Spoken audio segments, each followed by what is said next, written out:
सुशांत सिंह राजपूत के अंतिम दर्शन के लिए पहुंचे विवेक ओबरॉय ने एक बहुत ही हार्टफेल्ट नोट लिखा है। इसको पढ़कर आपकी आंखों में भी आंसू आ जाएंगे। उन्होंने बताया है कि उनके पिता की हालत कैसी थी, बहन कैसे रो रही थी। क्या सुशांत एक बार अगर सोचते, वो कहते हैं अगर मेरी एक बार मुलाकात हुई होती तो मैंने उसे बताया होता कि किस पेन से मैं निकला हूँ, लेकिन क्या अपनी जान ले लेना हर चीज़ का सॉल्यूशन है?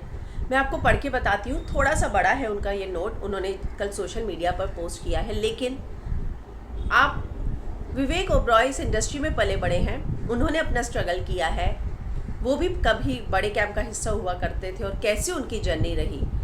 उनके इस लेटर से ये सारा साफ हो जाएगा कि अगर इंडस्ट्री के अंदर रहने वाला इंसान ये सारी बातें कर रहा है तो क्या किसी और को ये बताने की ज़रूरत है कि अब इंडस्ट्री कैसी होगी। इसलिए विवेक की ये बात मुझे लगता है काफ़ी इम्पॉर्टेंट है। वो कहते हैं आज जब मैं पहुंचा वहाँ, वो वाकई में दिल तोड़ देने वाला नज़ारा था। मुझे लगता है कि काश मैं तुमसे कभी मिला होता, मैंने कभी अपना पर्सनल एक्सपीरियंस शेयर किया होता तो शायद तुम्हारा पेन कम हो जाता। मैं भी अपनी जर्नी में बहुत ही ज़्यादा पेन से गुजरा हूँ, बहुत ही डार्क और लोनली फील मैंने भी किया है, लेकिन अपनी जान ले लेना कभी भी इसका जवाब नहीं हो सकता। कभी भी इस चीज़ का सॉल्यूशन ये नहीं हो सकता कि आप अपनी जान ले लो। मैं सोचता हूँ कि काश वो थोड़ी देर रुक गया होता, थम गया होता, अपने दोस्तों के बारे में, परिवार के बारे में और उन मिलियन फैंस के बारे में सोचा होता जो आज उसके जाने के बाद इतना आंसू बहा रहे हैं। उसे पता चल जाता कि उसको लोग कितना प्यार करते हैं। आज मैंने जब उसके पिता को देखा, जब वो मुखाग्नि दे रहे थे, मेरी आंखों में जो दर्द था उसे मैं सह नहीं पा रहा था। उसकी बहन बिलक बिलक कर रो रही थी और रिक्वेस्ट कर रही थी कि भाई तू वापस आ जा। मैं एक्सप्रेस नहीं कर सकता कि वो नज़ारा कितना ज़्यादा मेरे दिल को छू लेने वाला या ट्रेजिक था। मुझे लगता है कि अब हमारी इंडस्ट्री के लिए एक वेकअप कॉल है, जो अपने आप को एक परिवार कहता है। अब ज़रूरत है कि वो एक सीरियस इंट्रोस्पेक्शन करे, सोचे कि क्या वाकई में ये एक परिवार है। हमें अब चीज़ों को बदलने की ज़रूरत है जिससे और चीज़ें बेहतर हो सके। हमें लोगों के बारे में बिचिंग करने की कम, उनके बारे में केयर करने की ज़्यादा ज़रूरत है।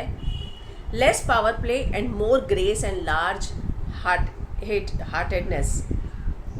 Less ego trips and more acknowledgement for deserving talent. This family needs to truly become a family. अगर ये अपने आप को परिवार कहता है बॉलीवुड, तो इसको वाकई में एक परिवार बनना होगा। एक ऐसा प्लेस बनना होगा जहाँ पर टैलेंट को नर्चर किया जाता है, उसे क्रश नहीं किया जाता। एक ऐसा प्लेस बनना होगा जहाँ लगे आर्टिस्ट को हाँ मेरी तारीफ होती है और मुझे मैनिपुलेट नहीं किया जाता। ये वेकअप कॉल है हम सभी के लिए। मैं तुम्हारा हमेशा मुस्कुराता हुआ चेहरा सुशांत मिस करूँगा। Pray god takes away all that pain you felt my brother and give strength to your family to deal with their loss. I pray you are in a better place now, maybe we didn't deserve you. हम तुम्हें deserve ही नहीं करते थे सुशांत। कितना मतलब दिल से लिखे हुए ये शब्द हैं। आप सोच सकते हैं उन्होंने भी ये सभी चीज़ें झेली हैं, इसीलिए वो कह रहे हैं कि तुम मुझे मिले होते तो मैंने अपना पर्सनल पेन तुम्हें बताया होता। विवेक ही कह रहे हैं कि इस बॉलीवुड को एक सीरियस इंट्रोस्पेक्शन की ज़रूरत है, बदलने की ज़रूरत है।